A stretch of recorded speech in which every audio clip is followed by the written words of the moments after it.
the difference between disability, performance, and conduct? And this is the biggest question I get asked by leaders.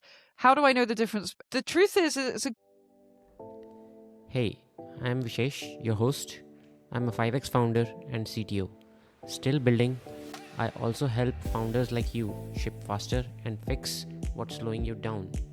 More at vishesh.space. My next guest is a therapist turned founder, fellow of the Royal Society of Arts, and author of the ND Lovers Club. She runs Wired Differently, a 32-person company where 85% of the team is neurodivergent. We talked about founders who are building from exile, why psychological safety isn't a luxury that disappears under pressure, and what managing a team of neurodivergent people actually looks like in practice, and a lot more. Sara-Louise Ackrill. Hey, hi, Sarah. Thanks for joining me on the podcast. hi, Vishesh. We've spoken earlier, and you told me something that I've never literally heard anyone say publicly. You said that startup world is full of people living in exile. Let's start there. Walk me through what you mean by founder in exile. Founders in exile. So for me, this is where people are self-employed, whether they are small business people or founders or entrepreneurs. Right. Because they feel that they're not employable and they have no choice but to be self-employed in some capacity. And so they are creating and running an enterprise through fear and through a reaction to a perceived rejection or a perceived scarcity on the job front.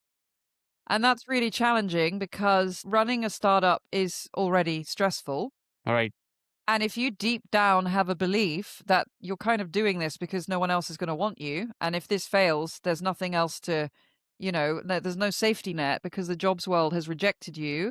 Right. I think that that is a very vulnerable place to be. And I would like startup founders to be able to lead and create from a place of creativity and not reactivity, because they're reacting to a feeling of inadequacy, being othered, not being good enough, imposter syndrome, etc. So when people come to me for coaching, for example, and therapy, I say to them, what was your experience in the working world? Even if we're just talking about their startup or their work issues, and I'll say to them, so how was it when you were employed? Because most people have had a job before being self-employed. And they'll say, oh God, it was awful. I didn't fit in at all. I was the weird one. I didn't know then I was neurodivergent because all my clients are neurodivergent in some way.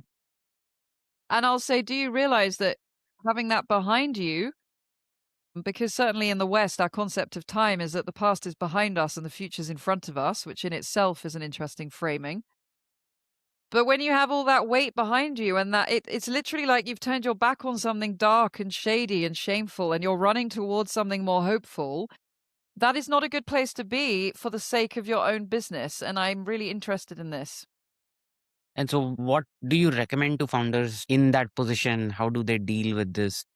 I recommend that they look at it, that they take it out of their closet and they dust it off and they look at it for what it is. They look at, well, when I think of myself in the workplace, what do I see? If you play a video of yourself back in the workplace, what would you watch? What would you see on the screen? How were you acting? If I look at myself in the workplace, I see now someone who was really hypervigilant and felt very psychologically unsafe, and who was a people pleaser, and who was working overtime to try and be liked, and who could never think clearly because I was so overstimulated. And I was underemployed, like a lot of neurodivergent people. We're either unemployed or underemployed when we're paid to do a job. I think that's why a lot of us become founders, because we get to upskill in everything. We have to become good at everything, pretty much. So to be blunt, I would say look at it, whether with a professional or alone. Do some journaling, do some reflection, talk to other founders, organize groups, organize talks. But let's talk about who were we in the workplace, because if we don't confront that, I don't believe we can be good, healthy, grounded founders. I believe we're just running away. We're just living in exile. So, accept, I guess. Accept. And we don't accept without understanding. We can't just accept, right? We're intelligent people. Yeah. Maybe exile is what makes founders successful. Could that, the Yes, chip on the there's an element shoulder, of that. right? There is an element of that, you know. Right. I've got to make this work because I'm finally being seen and I'm able to apply my skills, assuming you've chosen to be a founder in an area that is your, you know, your skill. Right.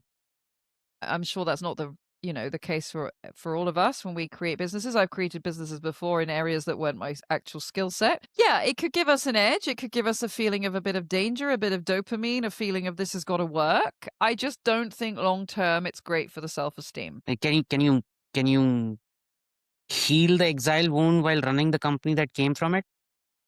Yeah, absolutely you can. You know something the nervous system needs to see us doing?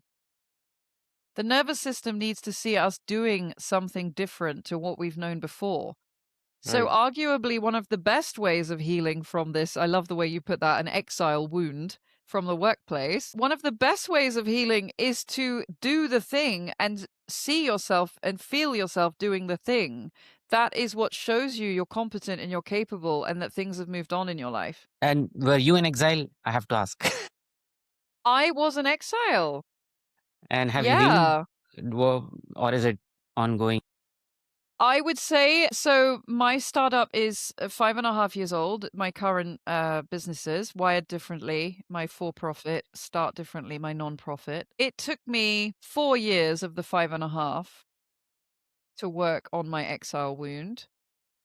I don't have it now. I really feel kind of exonerated and free. It was a bit of a burden at times, and you know you don't feel it all the time. It wasn't like every single day. I would go through periods where it was hard, but if I look at those periods, they would be periods where I felt vulnerable. They would be periods where cash flow was hard, periods where there was a problem in the team, and I never set out to be a manager. And now I have a team of 32 people. That was never my intention when I had a startup. So when I think about when did I feel most, you know, in exile and when did I feel the wound most acutely, it was always in periods of stress, which made me feel vulnerable to start with. Yeah, I kind of get that. When the cash flow is low, you do feel, especially if you've run a bootstrap business in the past, Huh? Okay. there are phases where when things are not working out, you feel like, let me go back and look at the job market. And then you come back, maybe a day or two passes, and that has happened to me when I was consulting back in the day. I would feel like, okay, let me just, get a job or something. But then I realized that's just not me. What is the connection between feeling that vulnerability and going to look at the jobs market and having been someone who's already had a bootstrap business in the past? Is that an extra layer of vulnerability? Is that what you mean? Yeah, because don't have a lot of cash reserve like VC Mm. funded startups, not all the time, but if everything goes according to plan in terms of the funding cycle and raising, there is a little bit of cushion. While as bootstrapping, you have to worry about the the rent, you have to worry about putting food on the table, you have to worry about Yeah. salaries. But having said that, I wouldn't choose any other way. I love being bootstrapped. Yeah. Being bootstrapped, if you can say it that way, because I just feel that you don't spend money you don't have. Yeah. You don't spend someone else's money. Yeah, I've been on either side, and when I was running a bootstrap business, I had that mentality of maintaining a runway as well. So I usually would keep at least a year worth of runway based on my current headcount and Yeah. revenue coming in. Well, that's the ideal, isn't it? That you'd have a year's worth of runway. I mean, I think in most cases that's probably not the case. I've been lucky because about 6 months into my entrepreneurial journey, I got into public speaking. Hmm. And public speaking is unusually well paid in a world where most people are facing, I mean, we're all facing cost of living crises and instability and in a greater or lesser extent. But I've managed to bootstrap a lot of the company off the back of public speaking, which has been a really unusual opportunity because I started with nothing. I didn't even have £500 in the bank. And did you start with public speaking first, or were these or the coaching business Well, basically, came first? I always wanted to be a therapist and coach, which is my main, those are my main skill sets, and I connect the two. I can't divorce therapy and coaching. To me, that they come together. That's my thing. Right. That was 18 years ago that I started on that journey, but I didn't become an entrepreneur as such until 5.5 years ago with Wired Differently. And I would say the public speaking came out of the fact that we were in the pandemic. So I was between lockdown 1 and 2 when I became an entrepreneur. I went into so many different areas. When I say entrepreneur, I kind of mean someone was making money with a finger in lots of different pies, and a lot of them didn't exist yet. So a lot of it was innovation led. And I got invited onto podcasts and things. And I think having had a background in professional theater and worked in other sectors before this, I think I had an aptitude for conveying certain messages. I think when you are a therapist, you develop a certain voice. A bit like when you're a writer, you find a voice. And that's how writing my book actually helped because, you have to find a voice, but I already kind of had one from writing and public speaking. And then off the back of the podcast interviews, because it was the pandemic, very unusually, I then started getting representation from agents. Whereas generally they would not take someone with just podcast interviews. You would need recordings of live audience feedback, etc. So I was lucky. I think I was lucky in very, very many respects. And it's built from there. But I would say public speaking, when you're paid to do public speaking, it's a lot to do with what projects you're involved in. Some of the agents said to me, we like working with you because public speaking is quite well paid. And so when we hire people, generally they stop everything they're doing and go, oh, well, just do that. But then no one hires them because they have nothing to talk about because they gave up all the projects. And what people don't realize with public speaking is it is a lot to do with what you're up to, what your take is, what your community are doing, what your followers are doing, what your connections are doing. It's a lot about your profile. It's not necessarily, I mean, you can see people who were winning prizes in public speaking monthly. That's a very different thing to earning a living public speaking. And so, if I remember correctly, you were diagnosed as a neurodivergent as well. I At was diagnosed at 38 with 38. autism. How did that impact work? And as a public speaker, I'm assuming that would have an added layer of difficulty to your public No, speaking. it makes it easier. Really? Honestly, yeah. Honestly, if you speak to, so I have multiple neurodivergent conditions. I have autism, ADHD, sensory processing disorder, dyspraxia, and dyscalculia. The only one I don't have is dyslexia. And the first diagnosis was at 38 with autism, and then it went from there. But no, actually, if you speak to autistic professionals, they will tell you that obviously not all the time, but a lot of them will say, my goodness, give me a room with 400 people to talk to anytime, but tell me to come for a walk with you and grab a coffee or come to the pub on a Friday night, go to pieces. It's so much easier and so much more enjoyable and so much more of a concentrated experience. There's more dopamine. Yeah, it's taken me a long time to understand small talk and to really enjoy small talk, which I really love helping people do because I really love it now. I get it now. It's taken me all my life. Public speaking is a lot easier. Weirdly. Yeah. For someone who's not ventured too much into the science behind this, yeah, It's not what you would expect. I expected something completely. Right. And But I so, work with professionals and students. So by nature, my market are people who are unseen and, they're not children. They don't have any intellectual impairment. They're people who would generally be considered, oh, for God's sake, you can't be autistic. It must be just a bit of a trend at the moment. Like everyone now has ADHD, according to right. the media. But in reality, we have really, really significant challenges, and they do show up at work, but they just show up so differently, and we recover and rest so differently. We have fun so differently. We're wired differently, hence why I called my business Wired Differently. It attracts people who recognize themselves. I think this is a good point to kind of take a step back, and you want to talk about what do you do with Wired Differently, Sure. and maybe your nonprofit as well. Of course, thank you. So I started out by myself, the therapy and also virtual assisting, because I used to be a senior level PA with a big hotel corporation. And for a long time, therapy was 5 years of training part time. It was evenings, it was weekends, it was, doing it next to a day job. And I didn't want to be a full time therapist. I wanted to also do something practical. And so I was a virtual assistant to neurodivergent entrepreneurs, people who needed basically a secretary, a PA, but someone who got the neurodiversity side. And then that started scaling really fast. And I came off the tools and I went into doing more therapy and public speaking. And then I developed a team of associates. So then we were virtual assistants and therapy and coaching that had scaled. And then we brought in learning and development, and we brought in women's health projects. We brought in a large component towards supporting people in entrepreneurship and self-employment and employability. We did a lot of corporate consulting and brought on board more people with specialisms in HR law specifically and training, because I'm not a trainer. I would say I'm a speaker facilitator. I'm not a trainer.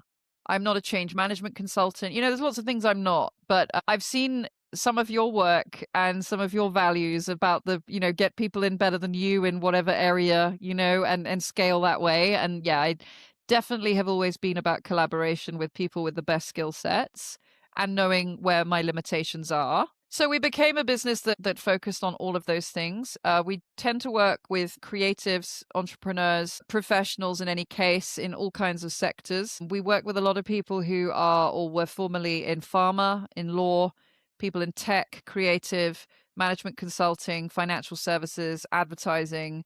I mean, these are the sectors where they always have money for diversity and inclusion initiatives. Right. But they're also full of ND people. And if you look at some sectors, it's very, very hard to disclose your neurodiversity, even though you're more likely to have neurodivergent staff or a team in, say, tech. In law, so many people are neurodivergent. I forget the exact stats. I think it's something like 60% or something, but they are never going to disclose because it's so dangerous. Whereas in the general population, it's 22% of us it's considered. Did you say, sorry, what was the number you said? 60? It's something like there's an unusually high amount of people in law who are neurodivergent, but around 75% will never disclose it because it's so dangerous for their career. But I can get you the exact stats for the show notes. But I remember I do present to lawyers quite regularly, and I presented something recently. And being dyscalculic, I completely forgot the figure, but I remember being very shocked that this legal publication had run the report and said, although we are absolutely full of neurodivergent people, because in law you have to be hyper-focused, you have to be very bright, you have to be fee-earning and very personable and sociable and get the money in, but you also have to have the study side behind and the sense of justice. And I mean, it's obvious, it's a very dopamine-filled environment as well. Also very hard, I should think, at times. Probably some parts of law that are quite dull. You have to be introvert, extrovert, switched on all the time. Very, very difficult sector. And the expectation is sky high. I mean, people watch so many law shows these days. Yeah. Same with doctors. Doctors, another one where you watch the shows, you have these expectations, full of neurodivergence, but very, very dangerous for them to come out as neurodivergent as a doctor. And so you have this consulting practice. I was intrigued by the VA component of it. Like, how does VA tie into therapy and coaching? You said you started with VAing first. Yeah. Seems like a very interesting mix. I've not seen any business composed. Sure. Well, I mean, we provide products and services for neurodivergent people. So basically, everywhere we come across a need that we can reasonably meet with the right skills and do it well, we do. So I would say with virtual assistants, neurodivergent people, even if it's just 2 hours a week, having a PA who gets your neurodiversity is really life-changing. So, for example, I've had my current PA now for about 3 years, although she's been with the company longer, but she became mine and our COO's PA about 3 years ago, I think it was. And I have gone from canceling our meetings because I didn't know how to get enough out of them and I was kind of better alone, and I'd say, "Oh, just go and see if my co-founder needs you because I'm not sure I need you today." I've gone from being this quite shut off person who would get full of shame if I was tired, maybe have a meltdown, cancel her, to rocking up on a day where I'm not good and saying, "I'm a bit dysregulated today." And then by the end of the call, feeling absolutely fine because she has not judged me. We have just cracked on. She hasn't been worrying about me. She hasn't been needing reassurance I'm okay. I haven't needed to mask we have just focused on the task at hand, and my disability has just been factored into proceedings. So if I'm a bit into my head, if I'm a bit monotone, if I'm a bit overly picky about some detail because for some reason I'm really homing in on this one thing that's bugging me and I'm not seeing the bigger picture, I don't have to judge myself and get into a shame spiral with Polly. I can just accept myself and know that it's going to pass. And so I've become this person. I mean, I never used to cancel meetings with external people, but when they were internal, if it was a normal PA, I would just be like full of shame and, oh, I can't see them today. I can't entertain them. I don't want to put on my game face. Whereas with Polly, she very much is allowed behind the scenes. She's helped me deal with health stuff. She's helped sort out my doctors. I'm suing my former surgery, actually. She's helped me, organize things like that. So she holds personal, she holds professional. I also have boundaries with Polly. I don't take all my, crap to work. I don't see why someone should have to listen to all of that. I only ever tell her stuff where there's a point, like a bit of context to why I need her to ring the surgery because I can't book my own appointment, or a bit of context to why I'm a little bit dysregulated. But it will be the first 5 minutes of the call and we'll crack on like any normal work conversation. What a PA who specializes in neurodiversity is not is a punching bag for your emotional dysregulation, a holding ground for stuff that isn't safe for them to hold or that they're not trained to hold. I mean, it is essentially an admin job plus. But it is a meaningful difference between that and a normal, quote unquote, personal assistant. I've had a lot of personal assistants in my life, and I've only had 2 which were, neurodiversity focused. In the past, they were normal sort of PAs. But I can say that I have grown stronger. I've grown more resilient. I have learned to do business behind the scenes as well as front of house, as I call it, in an authentic way. And it's made me stronger. And I think she gets more out of work where it's nice and boundaried. She knows what's going on, because it can be hard for someone to turn up on camera and you've gone from being smiley to being quite poker faced, and your voice is a bit flat. And naturally, if you are caring, you are going to think, oh, I wonder what was wrong with the boss today. You're going to think, oh, maybe I did something. Maybe it's me. You're going to get rejection sensitivity. Most of my team are ND. So I didn't want her going away thinking she was in the wrong. I just needed to say, look, by the way, today I'm not going to be very expressive. I'm really quite autistic today. I'm quite burnt out. And then I can just crack on, and she knows it's not directed at her. But yeah, I do think there is a need for respect and boundaries and appropriateness. Yeah, that's an interesting way to look at it. I mean, more people should, I guess, be more upfront about what's going on inside their head and give a little bit of context, especially if they're managing people. Yeah. It makes sense. It frees you up for what you're good at. I mean, on the business side, Polly happens to be extremely good at graphic design. She's very good at events planning. She's very good at that stuff, which I'm not good at. But from a neurodiversity perspective, there are some tasks that I won't be able to do unless Polly is on Zoom, body doubling me while I talk it out. So sometimes I need her to be a sounding board. Right. Sometimes I need her to hold stuff because my memory's not great, and I need her to put it down on, say, Notion or Asana or one of these project management tools. Sometimes I need to just talk to myself and have her there because that brings my brain out of screensaver mode. We call that body doubling. There are certain tasks where I'm like, I'm going to really enjoy that, but it's not going to get done unless I have Polly with me. And it's not accountability. It just facilitates that I can just get the task done, but it isn't the same as accountability. It literally wakes up the part of my brain that will go into screensaver mode without her there. Interesting. Weird, And- huh?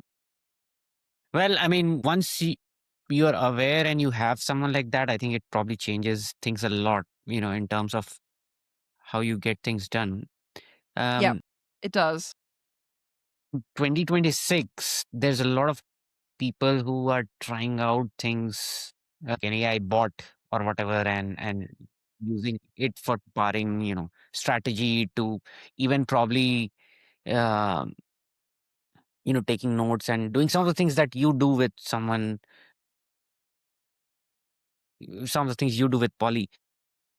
What do you think about the state of tech right now? People using it. Clearly, there are horror stories that have come out where.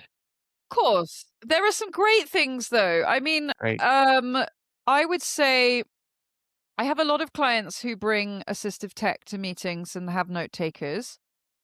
I would imagine, being neurodivergent, especially on the ADHD side, that those notes very rarely get read afterwards. I would imagine that it's nice to have them, but no one's actually reading them. I think that we could probably safely say that. So, I mean, having a note taker, it's good for your memory, so you can go back and go, hang on a minute, what did we agree? It's good that they do the recap. I do think they're pretty accurate. I love the way they negotiate tone and make comments if you swore or something. Like, I find that quite amusing to read. But I wonder how much processing is getting done sometimes. So, for example, there are tasks where I need Polly to body double me. I could not replace that with AI tech because I need to talk it out with a human being there doubling me and mirroring back at me to wake my brain up. However, something I do a lot is I love a conversation with Claude AI. I'm a big fan of Claude. My co-author, Buntle Sen, she's an AI kind of real AI bod and tech person, and she told me to program Claude to not be sycophantic and be a really critical friend. He is so harsh. We have arguments. He's told me to something off on many occasions. I don't know why. I've never sworn at him. And she said to me she's never heard him swear at anyone. Don't know why he swears at me. But I have a good conversation, and I do teach my therapy clients how to use Claude in between sessions. So I would never replace therapy with AI, but I definitely think there's a very good space for AI in between sessions if your therapist teaches you how to get the most out of it. A lot of good stuff. I actually have a client, or I had a client, he used an app called Croakit, which is a little frog that can die at any time. And he used to race against the frog. So he'd like clean his teeth before the frog died, or he'd do his washing up. But at any time, the frog would die. And it's called Croakit, which I found that hilarious that this kind of mature guy was using this app. But we need a bit of gamification. Yeah, there's oh my goodness, there's so many positive applications, but my favorites would be I know some of my clients like the note takers for the recap. However, with therapy, they still take my notes because my notes, there's interpretation. You don't want AI interpreting, you don't want them taking the human side, but recapping and summarizing and giving you the bullet point. Yeah, absolutely. Well, your notes saved my prep as well. Our prep call notes that you sent were really, really helpful. Well, great. And yeah, and equally your document was great. So yeah, we've clearly we've been using the right tools to keep us organized. Right. Switching gears, I think we also spoke about some tactical stuff for founders. We spoke about energy-based scheduling. Yes. Entrepreneurs are constantly switching, or people who are running businesses are constantly switching context Yes. without realizing the context switching tax they're paying. Context switching tax is a wonderful way of putting it. I love that. Yeah.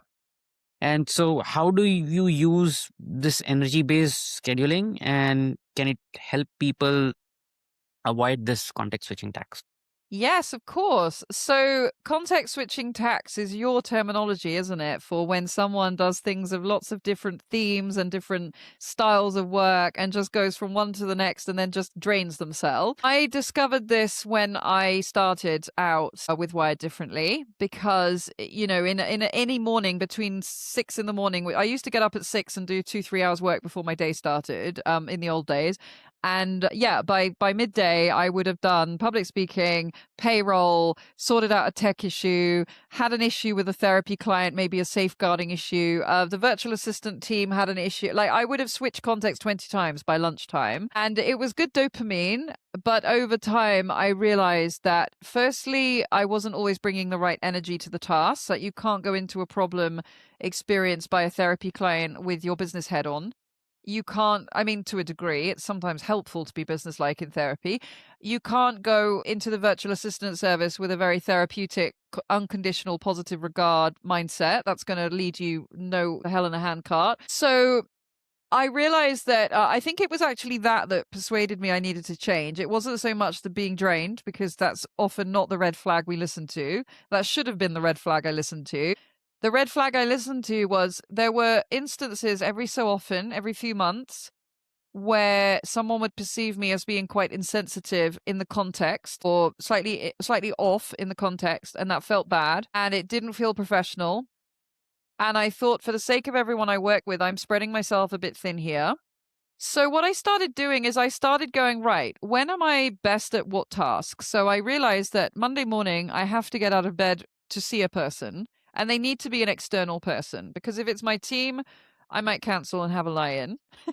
Because I work funny hours, but getting out of bed in the morning on a Monday for admin or to see someone who you could see at any point, it's not very dopamine-y. Getting out of bed to see a client at 8 a.m. who's a therapy client, boom, perfect way to start the week. I realized there was a market for people wanting therapy and coaching before work on a Monday too. So I was like, that's a good match. I realized people needed therapy before, during, or after work, and that all of my people, my market, my clients, I realized that they all work kind of, office jobs, or they're self-employed, or they're kind of, white collar workers. So I then realized, well, that's great, because that gives me the morning to do project work or work that's connected to therapy. So if a therapy client cancels on a Monday or Tuesday, which are my main days for being clinical, I will do something connected to the task of therapy. So let's imagine someone postpones and I have an hour. Well, as an autistic person, I used to go to bed for an hour because I couldn't calibrate my brain and start again. It was like a dead hour. But now I know to go, right, what else fits the energy of therapy? Well, I could read up on that subject, that new research that's come out. I could do some PR around an initiative. I could advertise what our therapists and coaches are doing. I could plan a podcast episode. But it would be within the energy of therapy. And then Wednesdays, so that's Mondays and Tuesdays, clinical. Whatever I'm doing, it's clinical related. And I work 9 till 3. I walk my dog, I eat, I sleep, and I work 6 till 9. Hmm. And even on a day off, I have to work 9 till 3, 6 till finish. So even on a day off, even if my partner says I'm coming at 3, I'm like, you're not, because that's nap time. But it's not a work day. I don't care. My brain is 9 till 3 and 6 till late. But 3 till 6, I feel like I'm drowning if I'm around people. I just need to have that structure. I work Monday to Thursday. I don't work Friday, except when I'm writing my book. Or I'll work a Saturday, because a Saturday is very busy on the transport. I get very overwhelmed. I might take Friday as a day off when it's quieter on public transport and I can enjoy myself.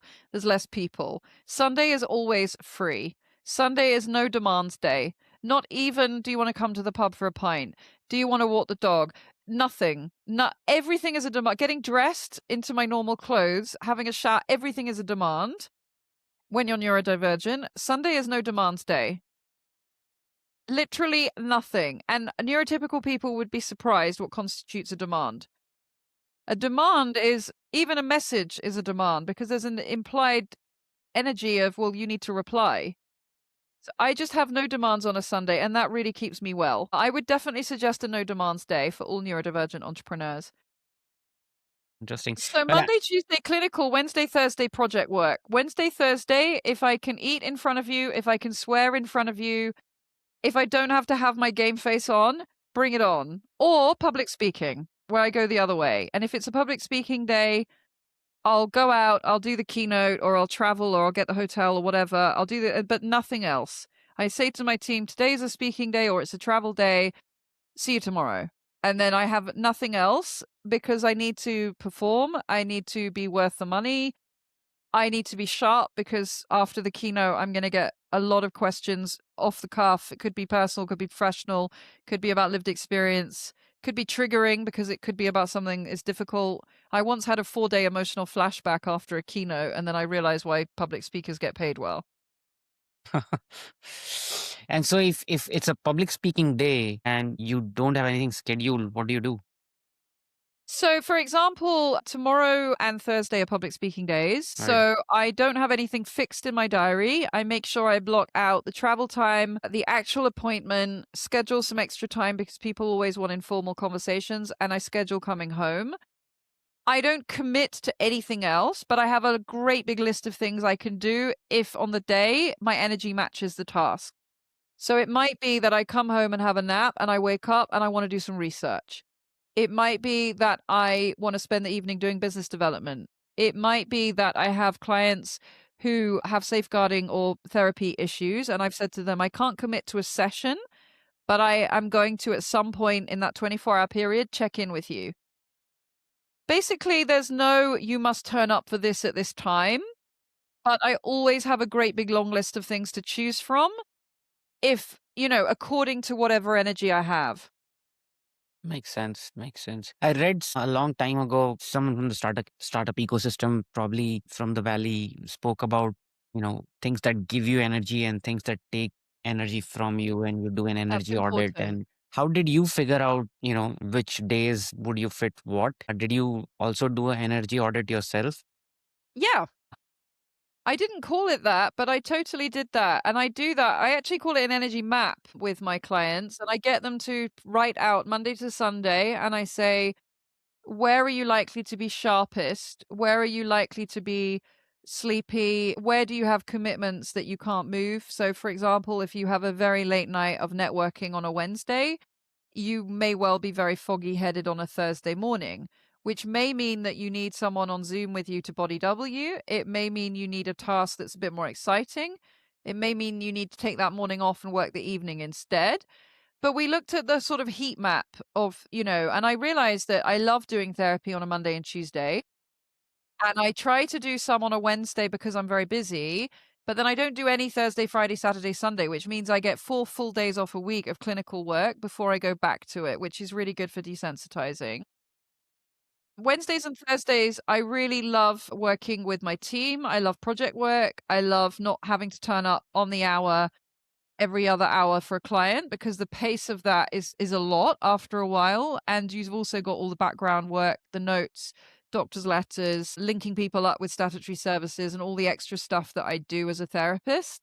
So yeah, I looked at when I perform best. But a really helpful thing is when you have a chronic health condition, spoon theory is important. And we talk about spoon theory as in you start the day with a number of spoons, let's say 8 spoons of energy.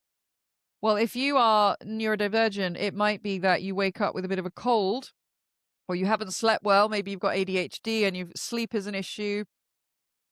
You might be a spoon down when you wake up because of just you're not feeling on top of it. Then you might have a shower. You might be a spoon down because it's early morning and you don't like the sensation of water on your skin, or you don't like the taste of toothpaste, or you have some sort of sensory issue. By the time you've commuted to an office, you're on your day in the office, that might be 2 spoons because you haven't yet got sensory supports like ear defenders or noise filters or wearing shoes with a thick sole or whatever you might need. Firstly, you lose energy when you're not supported in your sensory needs, your social needs, and everything. So, finding strategies with a coach is really useful because we can conserve spoons of energy by having the right stuff in place. Mhm. But then I also love that theory because what we don't talk about in spoon theory is what gives you spoons. So, Mm, if I sit in the dark with my reading light on and I love reading and then my little dog's next to me, that might give me 3 spoons right. again. And so I love that you mentioned getting spoons of energy and recharging that way, because people will always talk about depletion, but we need to learn how to resource as well and refill. And I think that's really important. We forget that sometimes. Yeah. Yeah. Yeah. Yeah. Indeed. And so 85% of your team is neurodivergent, if I Yeah. remember correctly. How does that actually change how you run things? Do you know something? Even though I'm neurodivergent, when it comes to me as managing the team, I sometimes fall into the same traps as neurotypical people and neurotypical leaders, in the sense that, for example, I have some members on my team with pathological demand avoidance, where, as I said before, I have an acute sense of a demand, but nothing like the acute sense of someone with PDA, which we now tend to call pervasive desire for autonomy, but it's still pretty much known as pathological demand avoidance. But where you have someone with PDA, you have to be very careful how you're presenting the task, about how, whether you're presenting options of how you're going to solve the task. You can't just order people around. You can't just say, right, get that done for Wednesday. That is not a language that is going to compute. And that's not the person being difficult. It's actually very hard to live with PDA But, I sometimes fall into that trap of, oh, come on. Are they just pulling my leg? Are they just trying it on? Are they, and I think to myself, oh, Sarah, you should be ashamed of yourself. You're neurodivergent yourself. And even you struggle sometimes to see the difference between disability, performance, and conduct. And this is the biggest question I get asked by leaders. How do I know the difference? The truth is, it's a gray area, and I think there's a professional question that needs answering, but there's also the human aspect. And yeah, so sometimes it's challenging. Also, I will put things out and get very excitable, and some of my team will be like, well, no, that's not going to work. It takes a certain amount of humility to go, oh, okay, tell me your feedback, and I'm going to listen in an open-minded way and not think that you're being negative or contrary or difficult.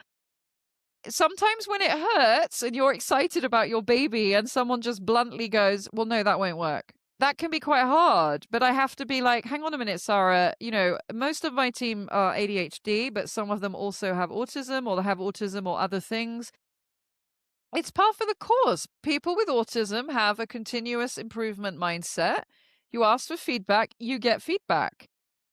I've been that person in the workplace going, well, no, that doesn't work. That's never worked. There's no reason that would work, but I want to help make it better. Right.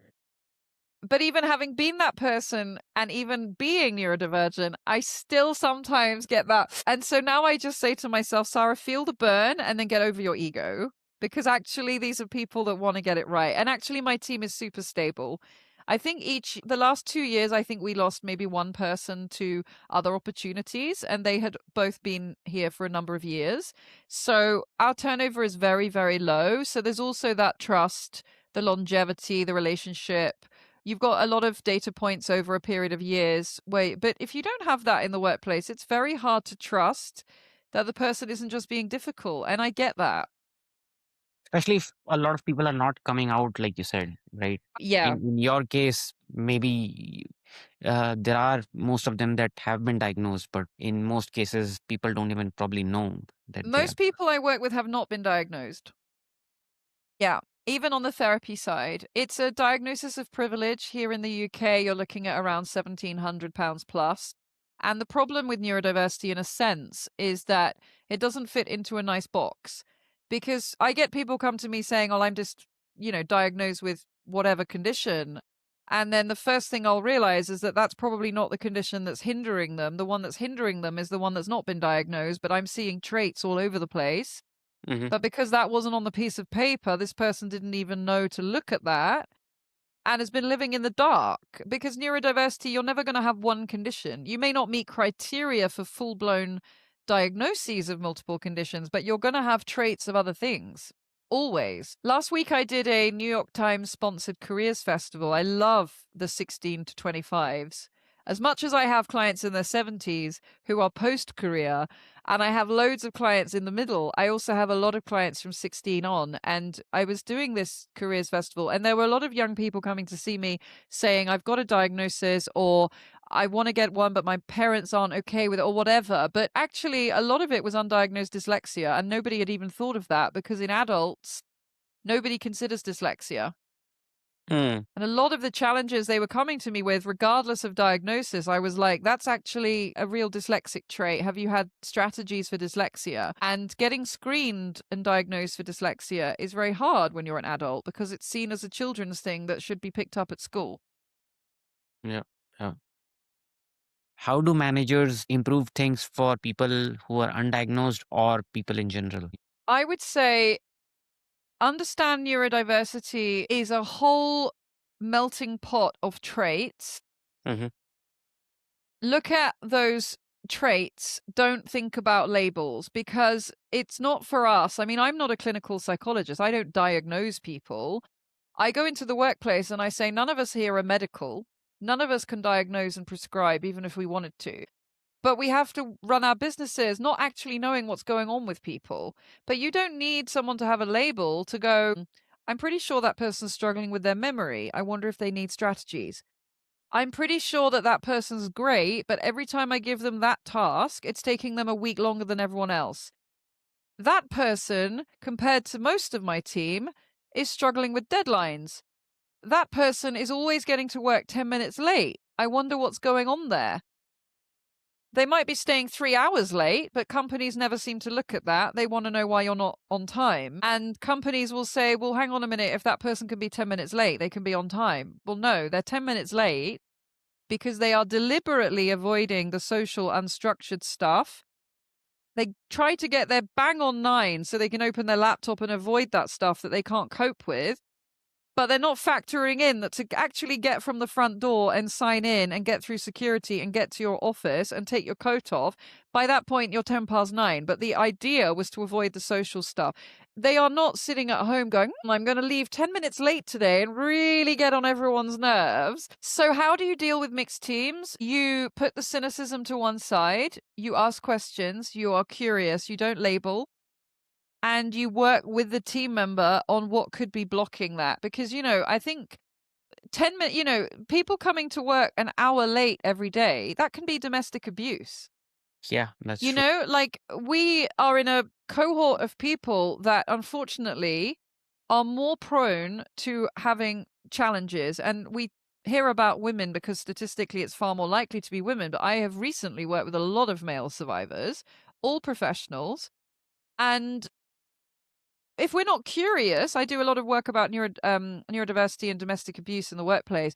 If we're not curious, we are not going to uncover what's really going on, So that person that's late every morning, it could be that they're avoiding unstructured social time. It could be that they have an issue with time agnosia, what we used to call time blindness. It could be that their partner is deliberately messing up their alarm clock. Well, that might sound really far-fetched, like something from a horror film, that someone could be that calculated, but that is one of the classic tactics.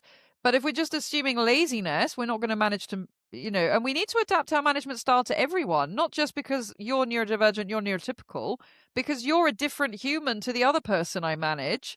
I need to adapt my style to you as a manager. I think that adapting is very important. Very often managers are managing everyone with the same style, and I see that a lot. Yeah, you have to observe a lot. I think tech startups especially have this this philosophy of hire for culture, and Uh-huh. you know they have a culture fitness test, a lot of them. What do you think about this culture fitness test and people hiring for culture? I think it's really, really problematic. I think it's problematic, obviously, for diversity and inclusion, Right. but it's really problematic for innovation. Hmm. I mean, if your brand is stronger or more brittle than your appetite for what diversity brings in terms of perspectives and experience, wow, that to me is a really big issue in terms of your creativity and your growth and how you're seen on the marketplace. I mean, I would be very worried about that. That making me feel quite suffocated. Yeah. I think there's a lot of problems. And I think, only 15% of autistic people are in paid work. And And it's so, not healthy either to have a business that only wants neurodivergent people. I find that a bit weird. I mean, we're 85% neurodivergent, but then our name is wired differently. And something I didn't think of when I started was that people who are wired differently, whether they knew it or not, would be attracted to work for us without really knowing why. And a lot of my team have had diagnoses since working for us. They didn't know at the time why they were drawn to wired differently. So we have ended up with an unusually high amount of people who are neurodivergent, but I don't go out looking for people who are necessarily neurodivergent, because if we're all neurodivergent, actually, I don't think that's healthy. And also, we have to assume that neurotypical people are very different. Neurodivergent people are all very different as well. So it's delicate because we also can't generalize. I mean, our team could not be more different to each other if they tried. and so the only way to probably fix is, like, are you recommending people stop hiring for culture? I would say hire for your clients. I mean, if you hire for culture, how are you reflecting your clients? Because your Hmm. clients aren't all going to be, unless you're from one of these brands that's quite cult like, and even Right. they have huge amounts of variation in them. For example, we represent neurodivergent people who do not have a learning disability. They could be from pretty much any sector, they could be employed, entrepreneurs, self employed. if I hire a type, they're only going to reflect a very, very narrow proportion of my client. My biggest concern as someone running a business is I want my team to reflect our clients more than anything. Makes sense. The customers would relate to the team more and probably Yeah. work And well. feel seen, and they're more likely to stick around. They're more likely to get you. You're more likely to be a good fit. You're less likely to have turnover. I also don't want a type because then when we recruit out of type, that person won't stay because they'll feel like an outsider. So the more representative we are of as many different types of people as possible, I can't see. Personally, I think my approach is probably the opposite to culture fit. I think the lot of culture fitness in the tech world is more to do with how hard they want the team to grind. A lot of founders want the team to grind as hard as they are I'm grinding. wincing here at that horrible culture of burnout and showing this awful role modeled example of just unhealthiness. It just makes me feel icky. Yeah. Yeah. I mean, even when I was doing, like for the first 3 years or so, we got to our third birthday and I was like, oof, I'm done with the 24/7 thing. I was getting up at 5:36 in the morning. I would always have my nap, say 3 till 5, 3 till 6, but then I'd go through till say 1 in the morning. And that was like 3 years. I was very careful to take holidays, really enjoy myself when I was off, to never ever push that as an example, to always caveat the way I work with the way I expect other people to. I never ever wanted someone to look at that and go, "Oh, that's what I should do to have a business." Never. I was living my little dopamine thing. And also, you can't expect other people to treat your business like their baby. Like it's like your children, right? You can't expect everyone to love your dog or your kids or your partner like you do. And it's my business. My name was above the door, and as much as it's our business, it's my business in the sense of I'm the one that owns most of it. Do you know what I mean? And my co-founder. And so I don't expect someone working with us or for us or freelancing for us to have the same. I find it very unhealthy that businesses expect you to sort of live and breathe what they are when, quite frankly, Yeah. they don't have the same skin in the game. Like you're expecting people to be idiots, and I find that that's quite insulting. Yeah. Some of the founders, at least from what I've seen, justify that by pointing to the mission. Hey, we are working on this grander mission and you know. But I mean, like, even if you were feeding people in, really poor areas of the country or the world, even if you were trying to fight climate change, even if you're trying to do this incredibly wonderful, noble thing on a huge scale, you're still a person who has a nervous system built for one. You still have to like, it doesn't matter what your mission is. Yep. You're nobody without your health. And I think when you've had mental health challenges, when you have neurodiversity, when you've known poverty, when you've known vulnerability, I think you know that without your health, you are nothing and we can lose it overnight. So I just think I've had the life experience. I don't have that luxury to be that gung ho. Let's just focus on the mission. Like that would be so irresponsible. Yeah, I hear. I think I've been living around the tech ecosystem and the founder world. I speak to, you know, um, I And speak people have to at least. kids, people have kids, they have caring responsibilities, they have aging parents. I mean, a lot of founders are in their 40s. We have this, that we have this white male 22-year-old living in his parents' garage, living off cereal, trying to build his startup mentality. But actually, statistically, there is a huge amount of founders that are in their 40s. And what happens when you're in your 40s? You have maybe children, you have parents getting older, getting more dependent on you. You might have pets, you might have a mortgage, whatever. You have all the trappings of a whole life. You can't just be this monolithic, Yeah, person with one one sided. dimension. Like, you can't. And even if you are, you have to understand that other people don't have that arguable luxury. And you need to respect that if you're going to run a business, or you're not going to have anyone around you for very long. We also spoke about psychological safety. You said companies treat psychological safety as a luxury Yes. that gets dropped when stressed. Yes. Why is that backwards? And do you think people can be aggressive at work and be more result oriented while having psychological safety? Oh, 100%. You can be, I mean, this is the thing. You can be businesslike and have boundaries and be safe. So for example, my co-founder and I, if one of us is having a bit of a wobble or we're feeling a bit attacked or a bit rejection sensitive or, just a little bit worried or whatever, we have two WhatsApp chats. We have work and we have us, because I do work with a lot of people who I've known many, many years, right? What do you do when you're a founder? You bring on board all the people you've admired in previous jobs, people you'd love to work with again. And a lot of my team are people who I knew previously in different roles. And so with all those people who I know separately, I've got a separate WhatsApp. And so, my co-founder, if he wanted, he would WhatsApp me on the work chat saying, I don't know, one of us didn't show up to a meeting this morning. Is your diary okay? Are you okay? Like a safeguarding check-in, because we're virtual. It's not like we see each other in the office. One of us could be under a bus for all we know. So we'll do the work thing, firstly, safeguarding. Secondly, this happened in a very neutral way. What do we do about it reputationally? How do we take this forward? And then one of us a few hours later will be on the friend chat like, hey, mate, you all right? How's your day going? We always make sure there's that humanity and there's that warmth. And so I think we try and hold the reality of professional person and person who is also friend. But I think when we have frank conversations at Wired Differently, it's taken some work because a lot of the people that work with us had very bad experiences in the workplace. I mean, it doesn't matter who you hire from what minority group.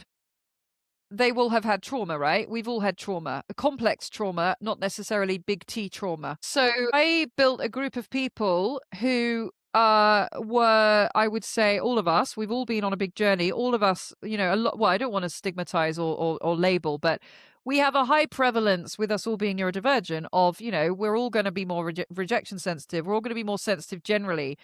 We're all statistically more likely to have had difficult relationships, difficult work histories. So that can produce a bit of a hotbed of insecurity. So I realized that people weren't able to take feedback without really, really having a massive dramatic reaction. So we did some zones of regulation training for everybody. We talked about what is safe and unsafe ways of having conflict in the workplace. We talked about what good looked like.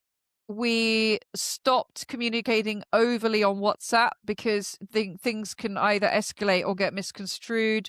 There are people who hate WhatsApp who can't keep track of it. There are people who love WhatsApp.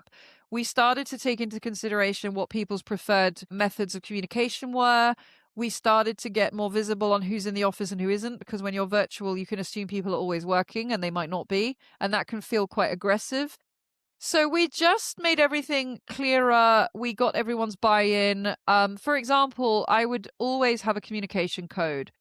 So in companies, in the old days, you'd go to a company and they'd say, right, our key way of communicating, our signature way of communicating is, dear sir, blah, blah, blah, kind regards, so-and-so. And you'd have some businesses say, oh, we don't say kind regards, it's a bit formal, we use best wishes or whatever. If you don't have that basic formula, it can really disintegrate. So then what you end up doing is you end up chopping off the top and the bottom of the email because you're in a rush. Then you end up with a short sentence because you're getting annoyed.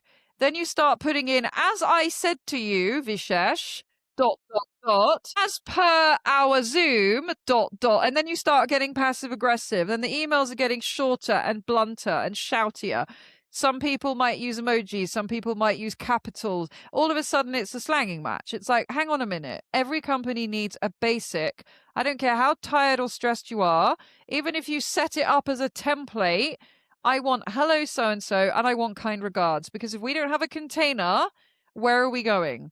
And it can feel very attacking very quickly.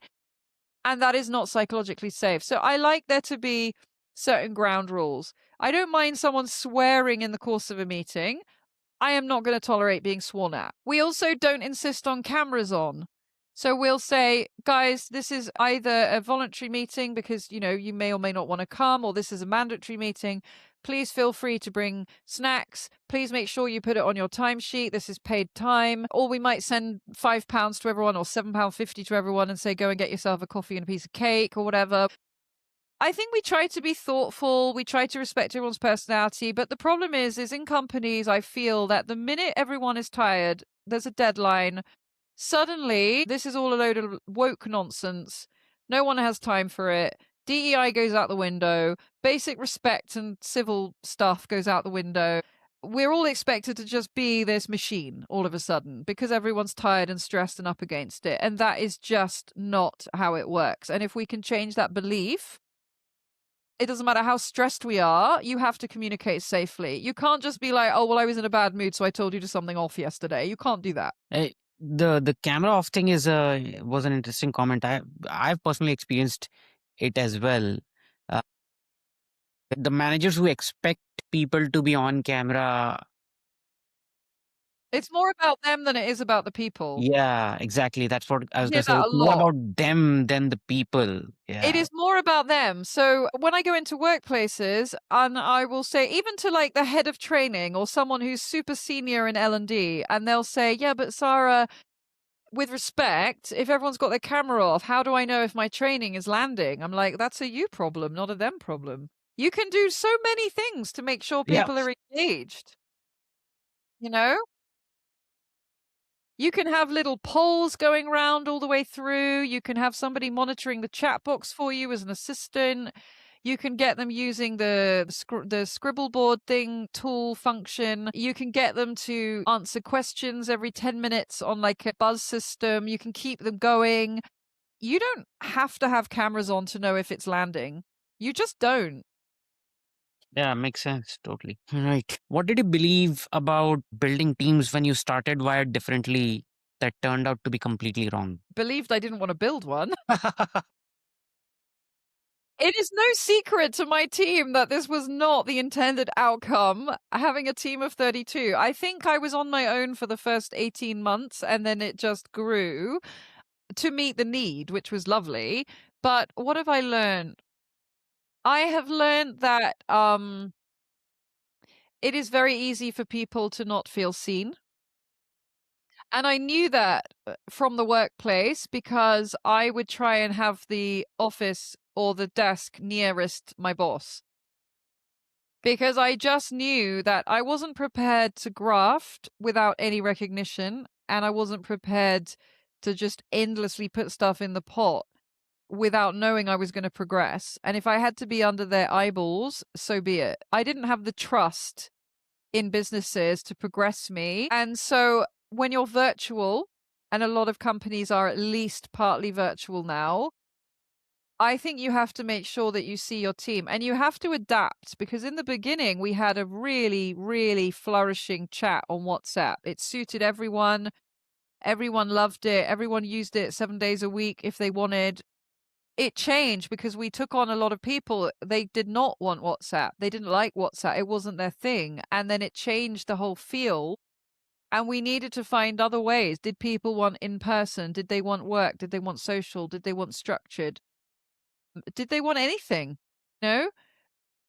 So, yeah, we had to adapt because the team, I would say that teams go through seasons, right? And you can't keep running it as if it's in its first season.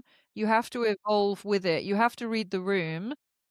And if you're trying to book in-person staff and you're known as an online company and people working with you because you're online, they're probably not going to want to show up in central London on a Saturday night for a party, you know? Read the room, read the people that you've chosen to work with. All right. I think we should also talk about the book. You Sure. have a book out, The Indie Lovers Game. The Indie Lovers Club. The Indie Lovers, How sorry. The Indie neurodiverse Lovers. women lust, like, and love. Yep. The Indie Lovers Club. How did the book come into existence? And yeah, what's the book about? So the book that's out at the moment is my first book, and I wrote it with Buntler Sen, and we both wanted to write about relationships and neurodivergent women. Right. It's been bought by dads, granddads, lovers, wannabe lovers of a neurodivergent woman, but wanted to understand, what's the how-to manual. Right. It's been bought by women and then passed on to daughters, although I would definitely say over 16s. It's pretty out there. There's nothing else like it. It's currently available from Amazon and the Wired Differently website. And it covers everything from, not drinking too much on dates, masking, attachment styles, trauma. What do you do if you've known abuse, if you've been, if you've had any kind of domestic abuse? Communication is a big, strong theme. It covers everything that we could have put in the pot in that first exploration, and it's doing really well, and I'm really proud of it. It's had a lot of coverage. And also my current book, which will be out, I think in April, is about social rejection, and I'm really enjoying writing that too. So I'm hoping that one or both of those will be of interest to your listeners.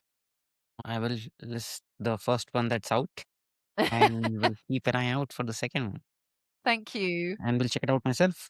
Thank Um, you.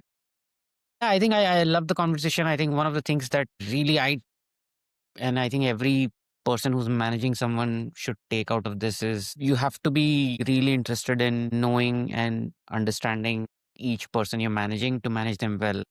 Actually, yes, you do. You can't really ignore that factor. You don't have to be friends with everyone. I think some people think you're either the friendly boss, or I think we can fall into being the paternal or the maternal one. I think women particularly get this role of office mum, which can be a way of avoiding being manager. It can also be a way of other people avoiding seeing you as being taken seriously. So there's all sorts of challenges. You don't have to be friends with people. You don't have to be interested in any other way other than professionally.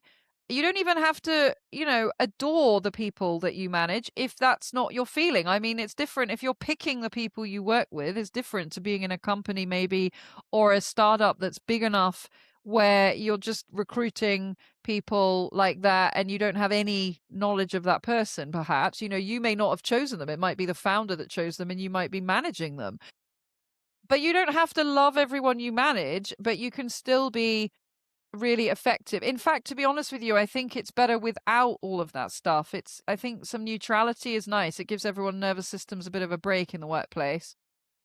Yeah, I think you have to be more human than loving or Yeah, um, there's a difference, isn't there? yeah, you have to see the humanity in people instead of saying, we are at work and And don't make assumptions either, because people make comments, but, there's not always context. And we all assume everyone knows us quite well, so that when we say something, everyone will get the context. But generally, people won't know much about us at all, actually. In fact, it's quite alarming how little we do all genuinely know about each other, but we all make this assumption that we're much more familiar than we are.